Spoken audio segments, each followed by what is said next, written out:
Hola y bienvenidos. Mi nombre es Sergio Andrés Leguizamo y en este video de Kotlin vamos a ver desde cómo se crea una variable hasta cómo podemos usar Kotlin en programación orientada a objetos. Eh, en este momento voy a utilizar instalar Solver para voy a enseñar cómo hacer todo el proceso para que puedan hacer bien ustedes y utilizar Kotlin. Nunca he buscado todo inteligente. Primero envía esa página, vemos el fútbol, el día de fútbol.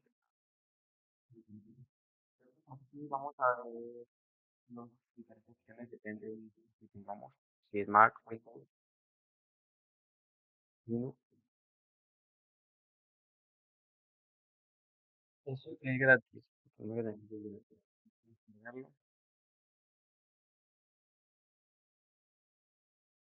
Aquí le salen los filtros.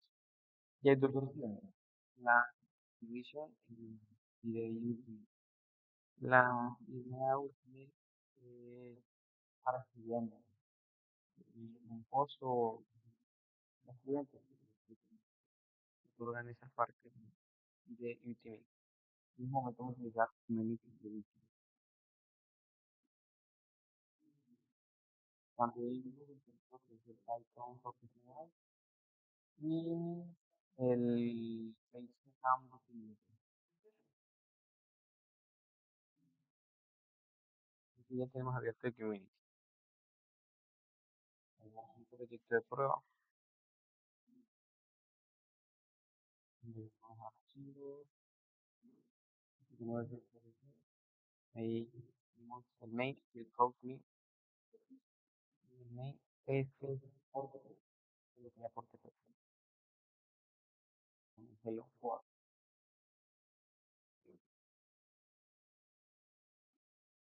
Entonces vamos a utilizar lo que es el fun para que el frame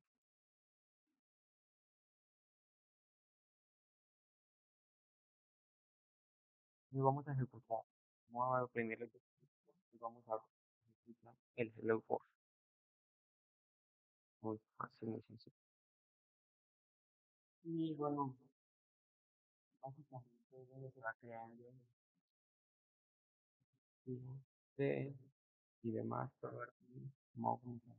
Tengo que colocarle un punto, que es lo que vamos a hacer.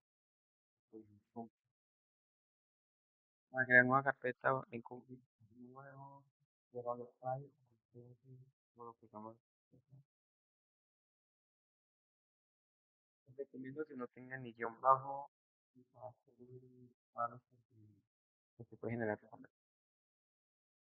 El nombre de compound y un worker de expresión es mejor.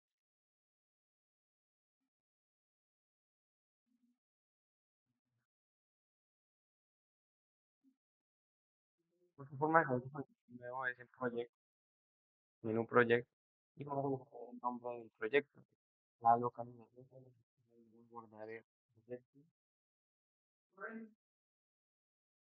Vamos a crear un repositorio Git y con IntelliJ y depende de la descarga que tengamos instalado. Y después le damos crear mi nueva ventana y es lo que queda por defecto. El Word por defecto. Tenemos el mail, el ejemplo, y después crear y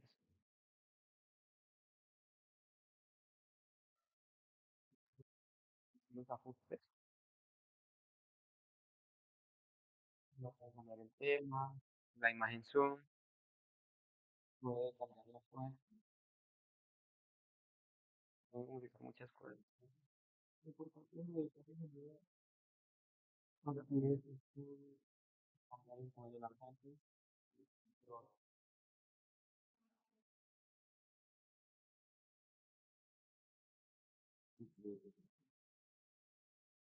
vamos a continuar. No sé para cambiar el sistema. Ya desde la instalación del programa, ya sería justo investigar. No sé, expandir lo que tiene interfaz.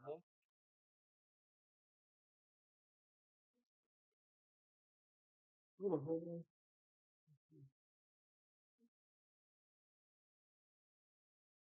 tenemos el terminal, los problemas, y para crear como que ujú. Entonces, espero que me haya entendido. Hola y bienvenidos. Mi nombre es Alejandro Leguizamo y hoy les explicaré algoritmo secuencial en Kotlin. Pero antes, ¿qué es el algoritmo secuencial? El algoritmo secuencial es cuando el código se ejecuta instrucción por instrucción en el orden en el que fue escrito. En este caso, empezaremos a dar ejemplos en Kotlin. Bueno, la primera que damos nuestro Kotlin va a aparecer una ventana así, donde estará nuestra función main, que será su punto de entrada. Empecemos como en cualquier otro lenguaje, haciendo un hola mundo. En Kotlin es tan fácil como usar el método prime. Bueno, usaremos prime ln para que tengamos los objetos en línea y escribimos aquí nuestro hola mundo. En Kotlin no es necesario usar punto y coma, así que ya podemos ejecutarlo. Aquí lo podemos ejecutar fácilmente con control F5. Aquí podemos ver que ya está nuestro hola mundo. Y en Kotlin, para hacer comentarios, es con dos barras a la izquierda.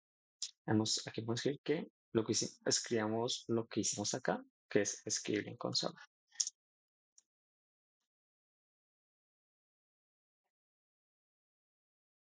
Bueno, pues aquí comentaremos esto que nos está marcando error. Bueno, como les decía anteriormente, aquí Kotlin me está infiriendo que esto es un string, ya que pues son comillas. Pero pues, nosotros podemos de una vez tiparlo. Podemos usar var name3, los puntos. Aquí podemos poner el tipo de dato que queramos que sea esta variable. Yo quiero generar ese string. Entonces, aquí si pongo igual a la variable, pongamos Mauro. Podemos ver que esta variable la estamos tipando una vez con string. O sea, esta variable va a tener toda su vida su tipo string. Pero aquí mismo Kotlin me está diciendo que removamos nuestra especificación de tipado, ya que Kotlin nos tacha esto de redundante, ya que él apenas sepa que nosotros pusimos nuestras comillas, él tomará que esto es un string. Ahora pasemos a los tipos de actos que hay en Kotlin. Para que quede más claro, vamos a tiparlos todos de esta manera, aunque Kotlin toma redundante, lo haremos para que quede mucho más claro. En Kotlin existen los tipos de datos enteros, los double, los char, los booleanos. Ok, ahora pasemos a los tipos de datos. Para hacerlo más visual para ustedes, todos los haré tipando de esta manera, así aunque Kotlin tome redundante, lo haremos para que quede mucho más claro. En Kotlin existen varios tipos de variables. Están los tipos enteros, que pueden ser long, short, byte, que son lo que tienen los decimales. Están los tipos decimales que sean double float, que son los que sí tienen decimales. Y están los de texto, que son string y char, que para canales de texto y de tipo carácter. Y obviamente los booleanos, que se necesitamos para true y false. Bueno, ahora pasaremos a mostrar los tipos de datos en el código Kotlin. Entonces empezaremos buscando una variable tipada de entera. Entonces ponemos val, pongamos my number, le damos el tipo entero y lo igualamos a 5. Pongamos ahí. Ahora creemos un valor decimal. Entonces pongamos val my decimal. Le haremos el tipo double, que será igual a 8.5. Podemos seguir creando un tipo char, carácter. Le pongamos my myLetter, le ponemos el tipo char, le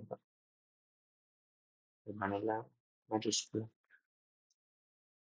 tipo char, le voy a poner la letra,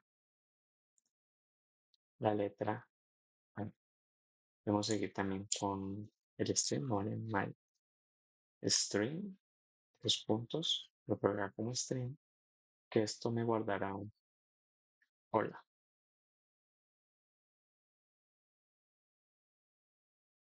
Pero para declarar, me acordaba acá, en valor char podemos guardar un carácter. Entonces, para guardar un solo carácter debemos usar las comillas simples, no doble comilla. Vamos a, ajá. Sigamos, después del string podemos usar ya los booleanos. No le my boolean, my boolean. Entonces de tipo booleano, el cual será true. Listo. Entonces así se vería tipando nuestras variables en Kotlin. Bueno, ahora hagamos operaciones aritméticas en Kotlin. En Kotlin, pues primero que todo, le creemos dos valores. Vamos, valor de A, lo quiero de tipo entero, me valdrá, pongámosle 9. Y va a quedar otro valor. También va a ser de tipo entero, será igual a los 4. Entonces, hagamos operaciones. Entonces, primero crearé una variable que será la suma. Vamos a dejar que Kotlin infiera el tipo de dato que va a ser. Entonces, aquí puedo usar A más B. Ahora creamos la resta, que es igual a A menos B. Sigamos con la multiplicación. ¿Vale? Multiplicación es igual a por B. Usamos asterisco. Pasemos a la división. ¿Vale? División es igual A dividido B. Ahora pasemos todo esto a mostrarlo en consola. Right. Recordemos usar la interpolación para que sea mucho más fácil imprimir nuestras variables. Entonces aquí vamos a poner la suma de el signo de peso en nombre de esta variable y signo de peso B es igual a suma. Vamos a ejecutar. Control F5. Podemos ver que acá muestra la suma de 9 y 4 es igual a 13. Así podemos hacerlo con cualquiera de nuestras operaciones, la operación que hicimos. Entonces, copiémoslo para que nos sea mucho más fácil. Vamos, pam, pam, pam. Vengamos acá. Resta. Aquí la multiplicación. Multiplicación.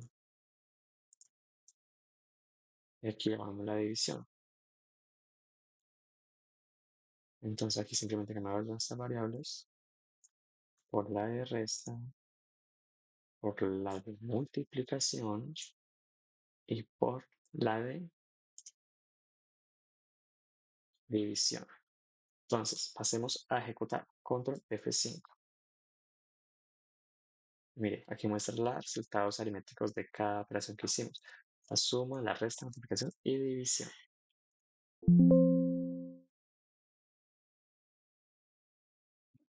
Entonces, por ahora sería todo en algoritmo secuencial en Kotlin. ¿Qué es una estructura condicional?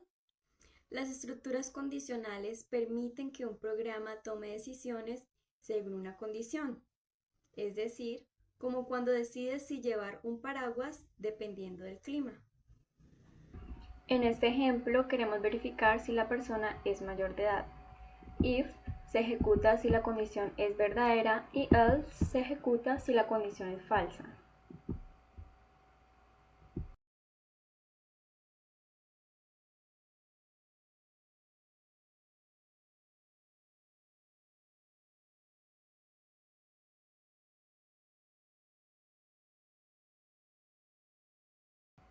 Para este ejercicio debemos pedir un número al usuario y clasificarlo en positivo, negativo o cero. Ahora sí, vamos a iniciar con la condición.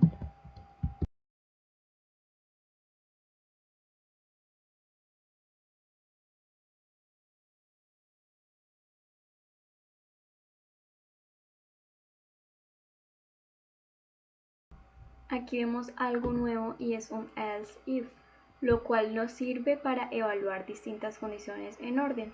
Si no se cumple con la primera, continúa con la segunda y así sucesivamente.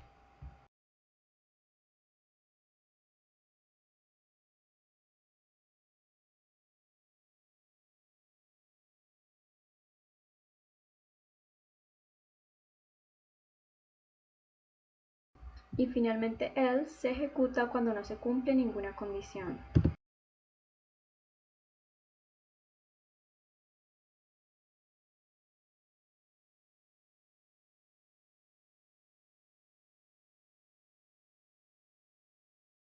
Aquí vemos que está funcionando correctamente porque el número es 0. Vamos a cambiarlo. Ejecutamos. Number is negative.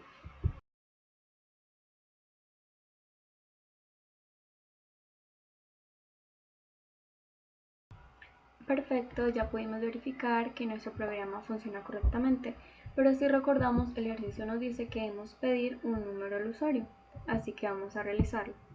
Para esto utilizamos el método readLine que nos permite obtener el texto ingresado por el usuario. Signo de interrogación, punto para evitar errores, y esta entrada es de tipo string, así que debemos convertirlo a entero.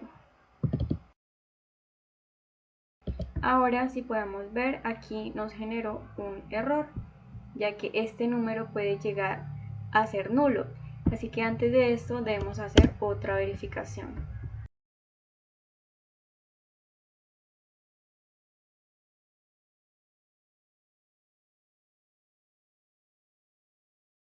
Si número no es nulo, evaluamos este bloque de código, pero en el caso de que número sí sea nulo, le vamos a mandar un mensaje al usuario.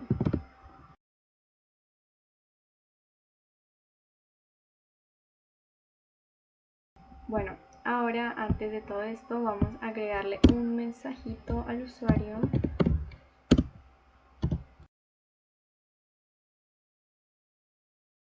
Ahora sí, vamos a revisar que todo esté correcto.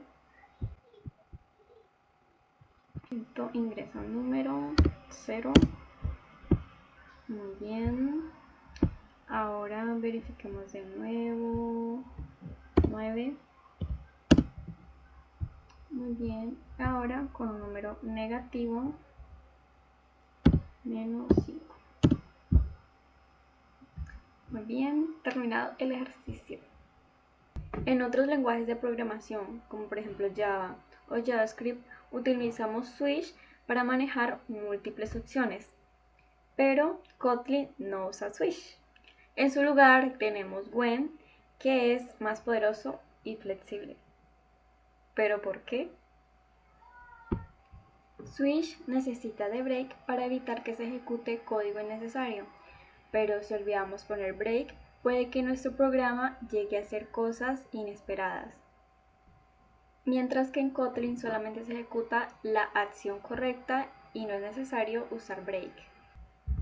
Switch solo evalúa valores exactos, mientras que when nos permite utilizar rangos, haciendo que el código sea más corto y fácil de leer. When también nos permite evaluar condiciones complejas, agrupar múltiples opciones en una sola línea de código, lo que en diferencia de switch tendríamos que realizar un case para cada valor. Y además puede devolver un valor directamente, mientras que switch solamente ejecuta un código sin retornar. Ahora vamos a realizar un ejercicio en el que el usuario ingresará un animal y dependiendo de su respuesta se le mostrará su sonido. vamos a empezar mostrando un mensajito.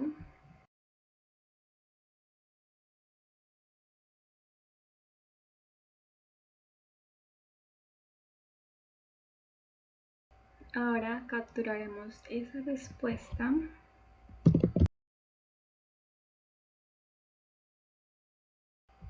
Lowercase para convertir a minúsculas. Ahora sí, creamos la variable sonido en donde vamos a crear nuestro bloque when. Nuestra primera opción que va a ser perro y su sonido. Nuestra segunda opción que va a ser gato y su sonido.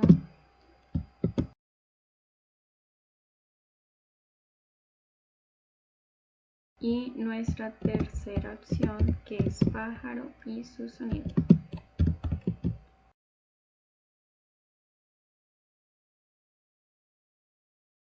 Ahora, en caso de que el usuario no ingrese ninguna de estas opciones, se tiene que ejecutar un else. Pero en este caso usamos un guión junto con el signo mayor que.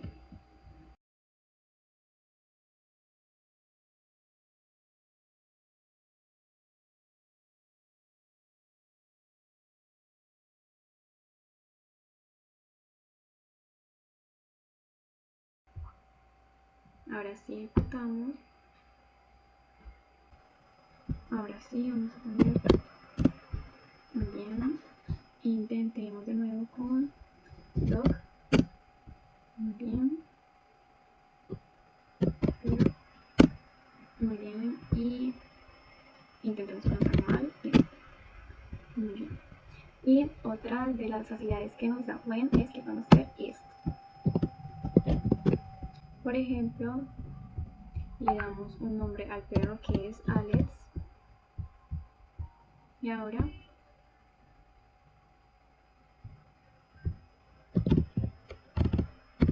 Alex.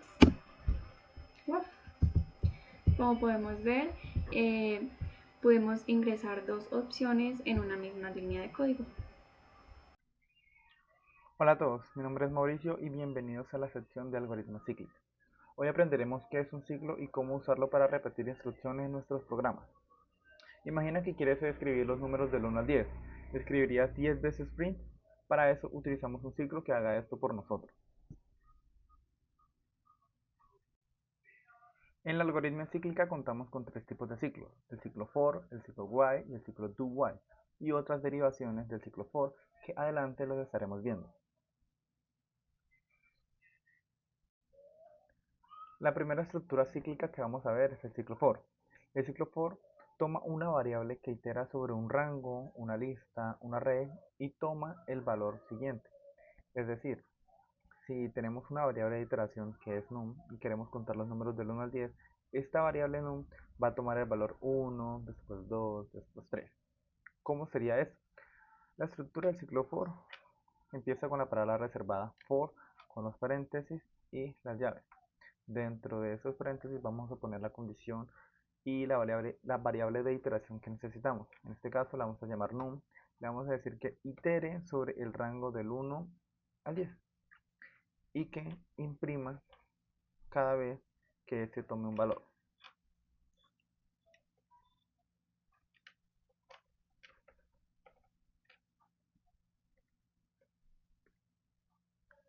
Y aquí ponemos nuestra iteración. ¿Qué va a hacer esto? Esta variable va a entrar y va a imprimir el número 10 veces, porque va del 1 al 10. Eso lo podemos ver reflejado aquí. Como pueden ver, tenemos los números del 1 al 10. Otras, no, ya creo que con el ciclo for tenemos otras funciones que nos permiten hacer otro tipo de cosas. Por lo menos la palabra reservada step, que nos permite contar los números del 1 al 10, pero que vayan de 2 en 2. Y otra, que es la palabra downtown, que nos permite contar los números al revés. Le decimos que vaya desde el 10 hasta el 1. Esto es lo que nos permite hacer el ciclo for, recorrer un tipo de listas, arreglos u otras cosas. Y no, pero es que la segunda estructura cíclica que tenemos es el ciclo while. ¿Qué nos dice el ciclo while? Que podemos ejecutar un bloque de código hasta que se cumpla una condición. Hay que tener cuidado con este ciclo, ya que podemos crear un ciclo infinito si la condición no se cumple. Vamos a verlo con un ejemplo. Vamos a reutilizar el ejemplo anterior de contar los números. Entonces tenemos nuestra variable number, la vamos a inicializar en 1 y utilizamos la palabra reservada while, los paréntesis y las llaves. Dentro de esto vamos a poner nuestra condición. Mientras number sea menor o igual a 5, que ejecute lo que haya dentro de este.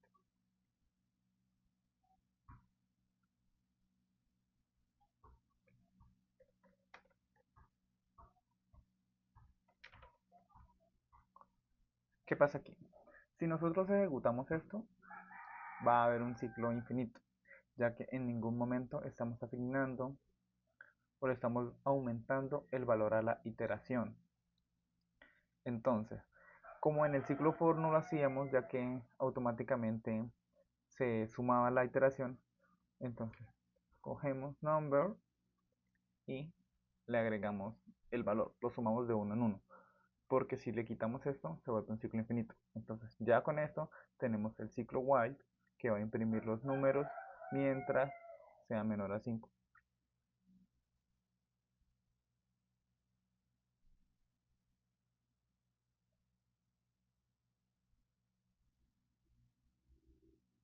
Y aquí los tenemos.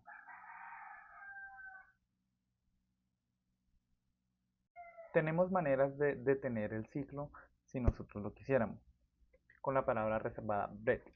Entonces pongamos una condicional. Digamos que cuando number sea igual a 3, el ciclo pare. Pongamos un mensaje stop. Y aquí utilizamos la palabra reservada break, que va a ser cortar el ciclo. Entonces, cuando el número sea igual a 3, lo corta. Entonces, por eso ahora tenemos los números del 1 al 3 y nuestro mensaje de stop. Tenemos otra palabra reservada que nos ayuda a continuar el ciclo sin cortarlo. Para esto tenemos que reorganizar nuestro código para no provocar un ciclo infinito. Esta vez vamos a inicializar en 0, ya que aquí se va a sumar 1 antes de la condición. Entonces, aquí ponemos que no 3, le ponemos que continúe y esto lo ponemos al final. ¿Qué va a hacer esto? Va a empezar a contar del 1, 2, cuando sea 3 lo va a saltar y va a mostrar nuestro mensaje, pero no va a cortar el ciclo. Va a continuar con el 4 y finalmente con el 5.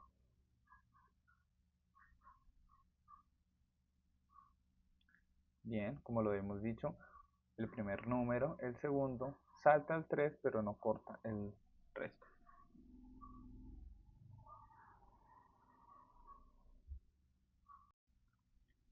El tercer ciclo que tenemos en algoritmia cíclica es el ciclo do while. Este es muy similar al while, a diferencia de que este se va a ejecutar una sola vez, así sea la condición falsa.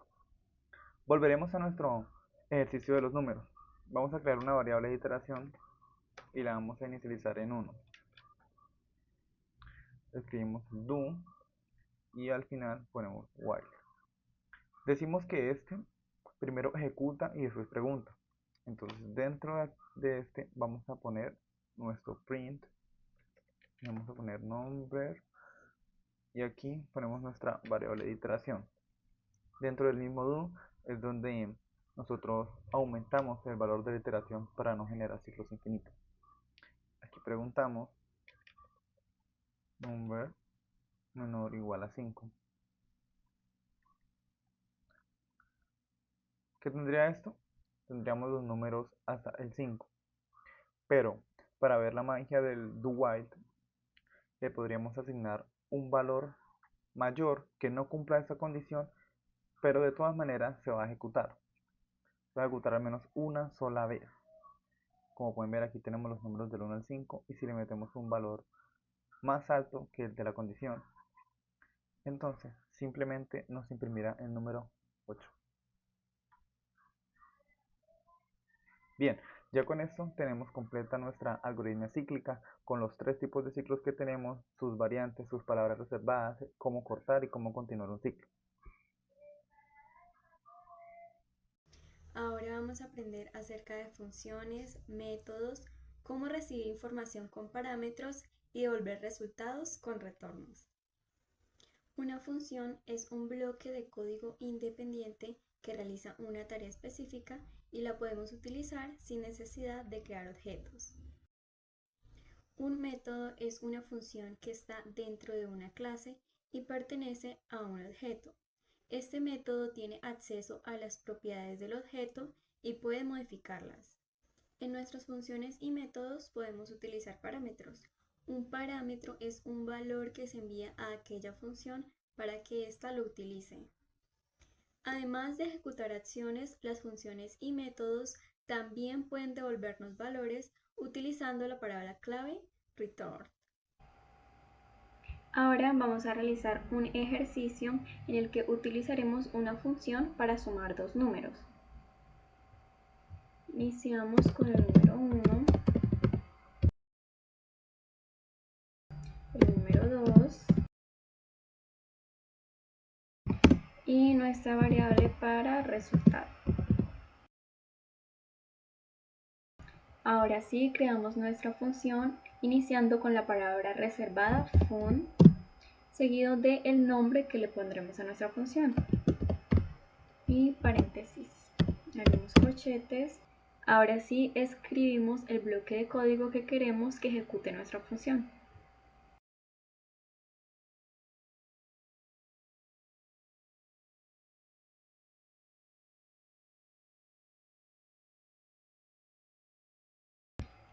Concatenamos. Ahora tenemos que llamar a nuestra función porque si no, no se va a ejecutar. Y ahora sí, vamos a ver. Y el resultado es 8. Bueno, también existe otra forma de realizar esta función y es recibiendo parámetros. Así que en vez de definir nuestros números acá, simplemente recibimos esos parámetros. Definimos el tipo de dato que recibirán.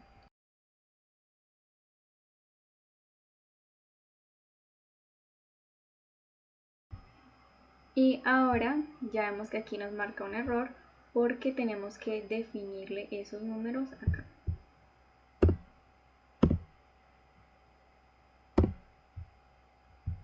Ahora sí ejecutamos y aquí está el resultado. En esta sección aprenderemos lo que es una clase, atributos, métodos e instancia de la misma. Una clase es una plantilla que define las características y el comportamiento de un objeto.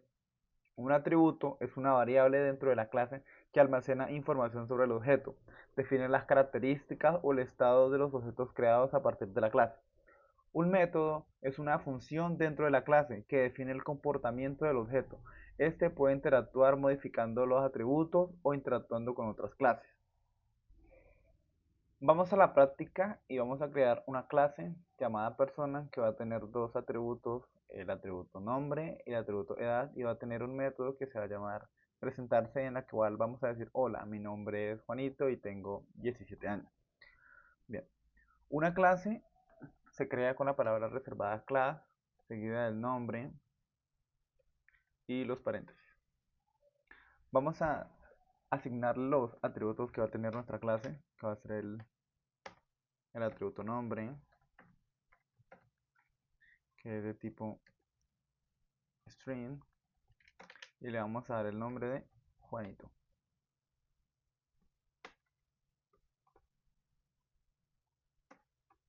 creamos el segundo atributo, que es edad, y este es de tipo entero. Le vamos a poner 17 años.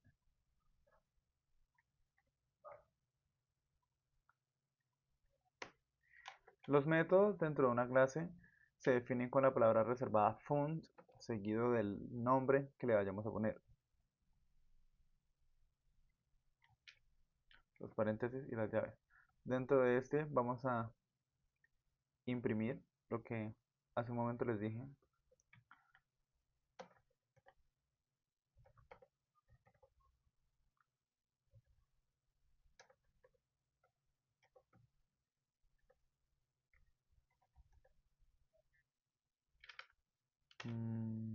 A ver.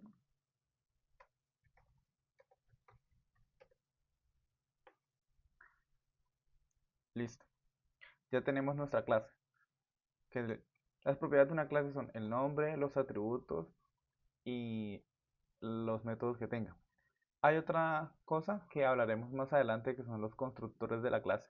Pero por ahora vamos a probar nuestra clase a ver si funciona.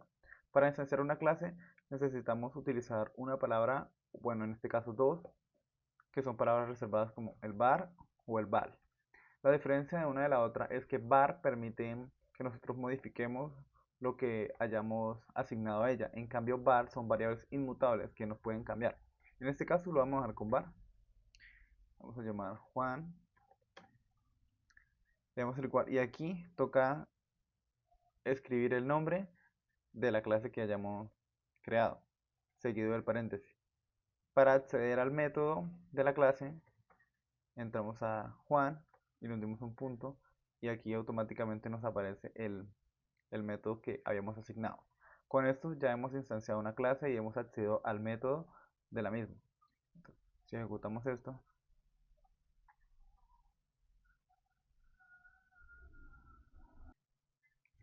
y una vez compilado nuestro código, tenemos el mensaje con el nombre y la edad de Juanito. Listo. Una vez que creamos nuestra clase, el concepto de instanciar aquí ya se convierte en un objeto. Ya es Juan. Ya habíamos utilizado la plantilla que anteriormente hemos creado. Bien, ahora vamos a hablar de un tipo de método especial que es el método constructor. El constructor primario que tenemos aquí lo asignamos dentro de los paréntesis seguido del nombre de la clase. Utilizamos nuestra palabra reservada para asignar los atributos, el nombre y el tipo.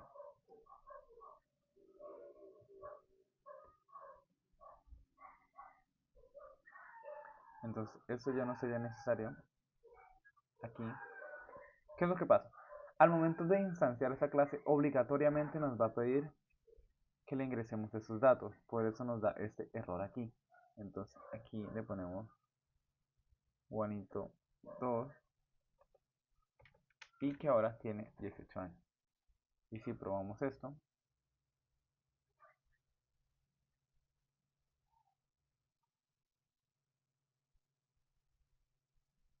ya Juanito será Juanito 2 y tendrá 18 años. Hay otro método especial que es el init, que este método se ejecuta cuando se crea la clase. Entonces podemos poner un mensaje aquí de que hi.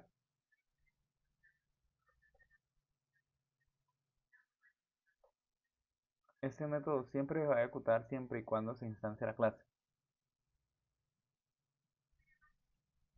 Como pueden ver, aquí tenemos hi y después el mensaje del método que tenemos. Y listo. Ya con eso tenemos claro el concepto de qué es una clase, qué es una plantilla para crear objetos. En este caso se crea un objeto cuando se instancia, que un objeto, al igual que muchas cosas en la vida real, como una persona, tenemos características que son los atributos y que podemos hacer cosas que serían los métodos. En este caso, Juanito es una persona que tiene nombre, edad y puede saludar. En programación orientada a objetos, la herencia es un pilar bastante fundamental, ya que nos permite reutilizar código, en este caso métodos y atributos de una clase padre en una clase hija. El ejemplo que vamos a tener aquí es una clase padre llamada animal que va a tener el método saludar y el atributo nombre que vamos a reutilizarlos en la clase perro. Generalmente en Kotlin las clases se declaran como final, que no permiten la herencia entre clases. Para eso utilizamos la palabra reservada open.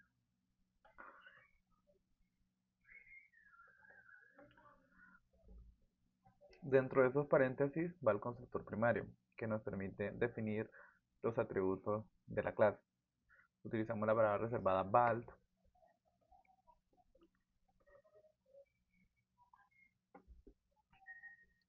Aquí creamos un pequeño método. Imprimimos un mensaje en consola.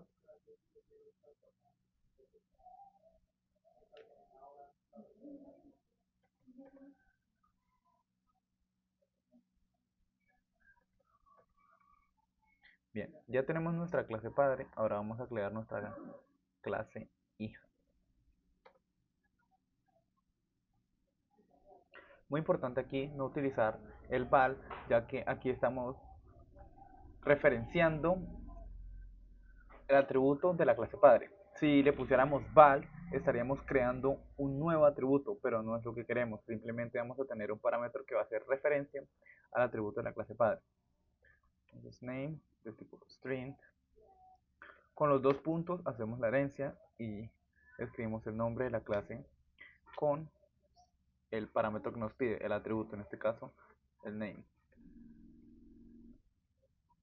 Dentro de este vamos a crear una función, un método, que nos diga, bien, entonces print, concatenemos el atributo y digamos que es un perro. Listo. Una vez que ya tenemos nuestra clase padre y hemos hecho la herencia, lo instanciamos y probemos.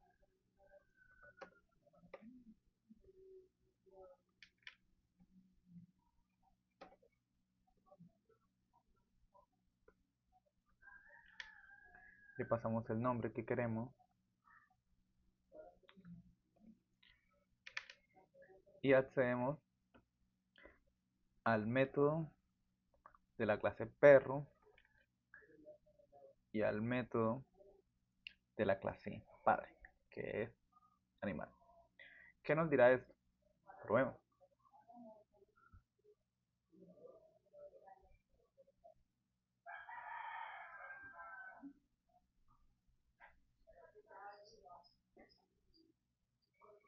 Bien, nos dice que Alex es un perro y nos dice que Alice es un animal. Ya con esto tenemos el concepto de herencia, que como lo dije anteriormente, nos permite tener una clase padre con métodos y atributos que una clase hija pueda utilizar, sin necesidad de volver a escribirlo. El siguiente pilar de la programación orientada a objetos que vamos a ver es el polimorfismo. ¿Qué nos dice el polimorfismo? Nos dice que un método puede comportarse de manera diferente dependiendo de la clase que lo esté utilizando, mediante la sobreescritura. Vamos a ver esto con el ejemplo que tenemos. Tenemos la clase padre con un método saludar que es bastante genérico, que lo vamos a utilizar en la clase perro y en una nueva clase que vamos a crear que se va a llamar gato. Quitemos estos métodos para utilizar el método de la clase principal. Los métodos generalmente se definen con final, así que hay que habilitarlos con la palabra open. Y para utilizarlos, para sobreescribirlos con la palabra override. Bien, ya tenemos el método, ahorita hay que utilizarlo como nosotros queramos. En este caso vamos a imprimir el mensaje. Acá diciendo que somos un perro. Y aquí diciendo que somos un gato. Eliminamos los métodos que no necesitamos e instanciamos la clase.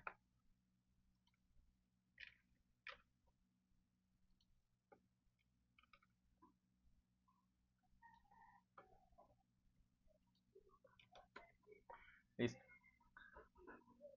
De esta manera estamos utilizando el método de la clase padre en dos clases diferentes y lo estamos adecuando a nuestra manera, o sea, lo estamos utilizando de dos maneras diferentes, mediante la sobreescritura.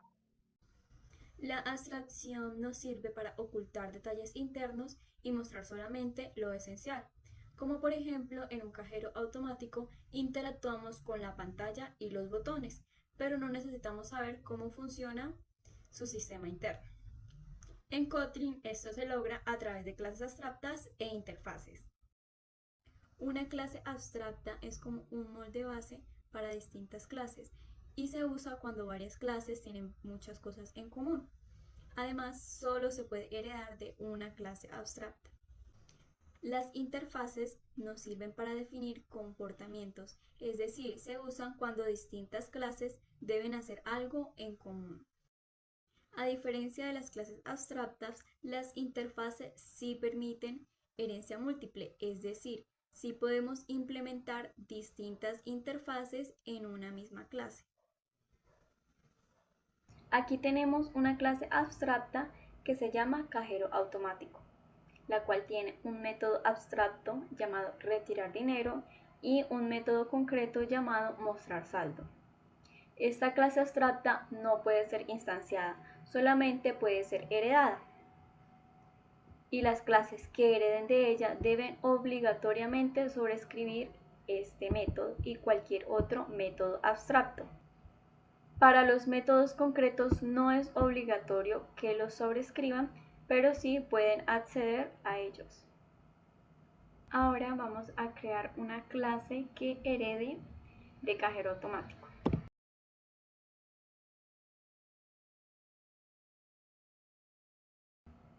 Como podemos ver, nos aparece un error y es porque aún no hemos implementado el método abstracto.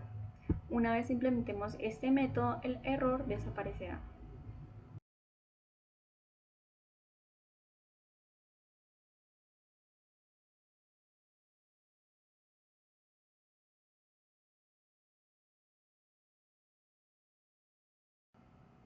Ahora vamos a crear una instancia de la clase banco.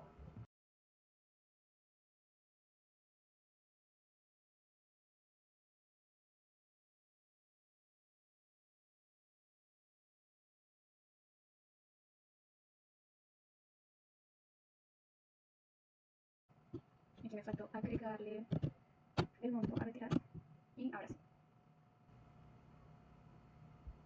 Listo, ahora sí se nos muestra el monto que estamos retirando y el saldo. Ahora vamos a hablar de interfaces. Una interfaz es similar a una clase abstracta, pero allí solamente puedo definir métodos, no los puedo implementar. Además, es como un contrato que las clases deben cumplir. Ahora vamos a hacer que nuestra clase banco implemente nuestra interfaz autenticación.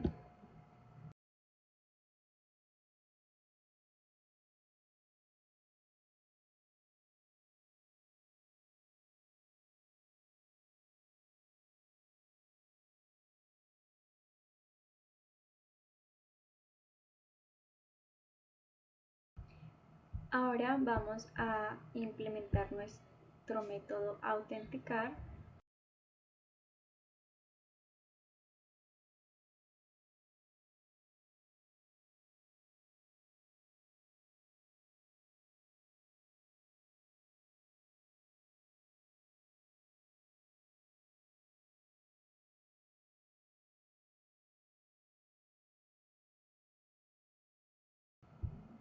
Ejecutamos y como podemos ver funciona correctamente.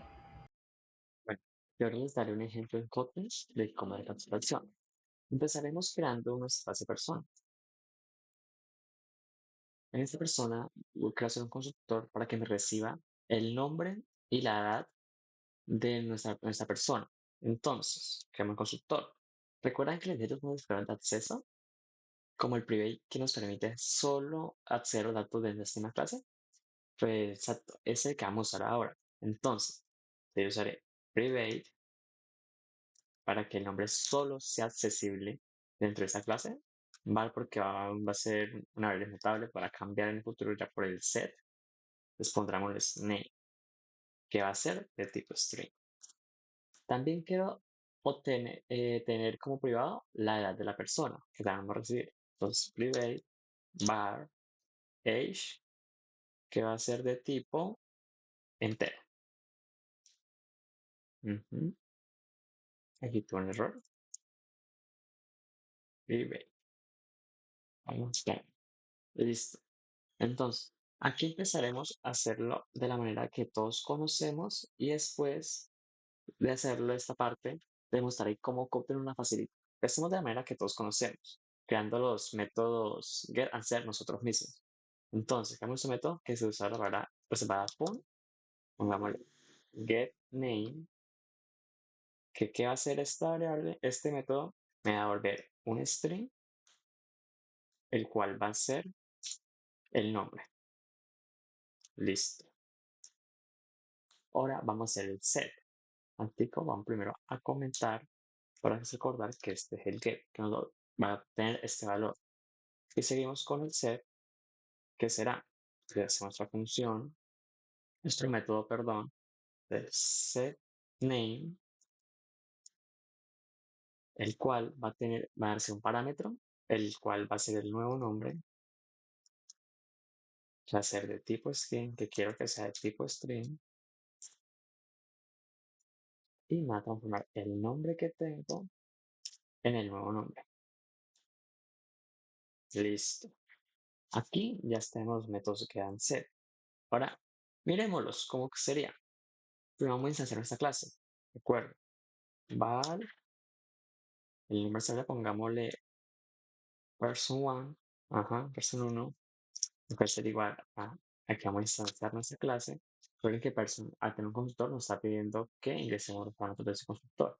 Entonces, está pidiendo un nombre, mi nombre, Sergio, y también está pidiendo una edad, que es un entero, pongamos 18. Listo, aquí mismo Kotlin me lo está marcando. Ahora vamos a usar los métodos que hicimos, get and set. Entonces vamos person1 y vamos al método get. Como lo retornamos, vamos a poner un prime primero para poder verlo en pantalla. Prime, cortamos esto y vamos a meter prime. Veamos qué es lo que nos aparece. Control F5. Si ve que nos devuelve el Sergio, que fue lo que pusimos como parámetro, en el constructor, perdón. Ahora, ¿qué pasa si yo quiero cambiar ese valor? Pues simplemente usamos el set. Entonces, person1.setName. Aquí pedimos como parámetro el nuevo nombre que vamos a usar. Entonces será Juan. Y obtengamos de nuevamente el valor para ver si se cambió. Control F5. Vemos que pasó de ser Sergio a ser Juan. Esta manera tradicional que la que usamos en Gatsby, donde otros creamos estos métodos. Ahora les mostraré cómo Kotlin nos lo facilita. Bueno, ya sabiendo cómo se crea el método get and set por nosotros mismos, ahora vamos a ver cómo Kotlin nos puede facilitar. Entonces, primero vamos a sacar una variable que le ponemos name public, que se creará como propiedad, de acceso controlado a nuestra variable name, la cual es privada. Entonces, claro, var name public va a ser de tipo string. Aquí empezamos con los métodos. Sería, entonces, get, paréntesis, igual a name. Esto, partecita, lo que hará es devolverme el valor de name. Ahora sigamos con el set. Vamos, set, va a recibir un valor, un valor, y ese valor va a ser nuestro nuevo name. Entonces, así quedaría creado nuestro get and set de manera mucho más optimizada y mucho menos código. Ahora, para instanciarla, pero lo deja acá, pero podemos hacer. Instanciamos val person1 va a ser igual a person Vamos a poner un nombre, para Sergio, y te nos pide un entero que va a 18. Entonces, después de nuestro objeto, llamé pero person. Para llamar, nuestro método será de la siguiente manera. Será a través de la propiedad que nosotros creamos llamada namePublic. Entonces sería person1.namePublic. Esto será nuestro get. Entonces, para que se muestre en consola, vamos a imprimirlo con ln. Ponemos esto acá. Por X. Perdón, ya, por X. Y aquí podemos ver, control F5, que nos va a devolver el valor de Sergio. Listo, nos devuelve Sergio. Ahora, para usar el set, simplemente pondremos person1. La propiedad de acceso controlado que creamos es igual. Ahora quiero cambiar a Juan. Ahora volvamos a imprimirla. Veamos la línea de código y la imprimimos. Podemos ver que el valor Sergio ahora pasó a ser Juan. Entonces, bueno, ya con esto sería todo por parte de encapsulamiento. Muchas gracias.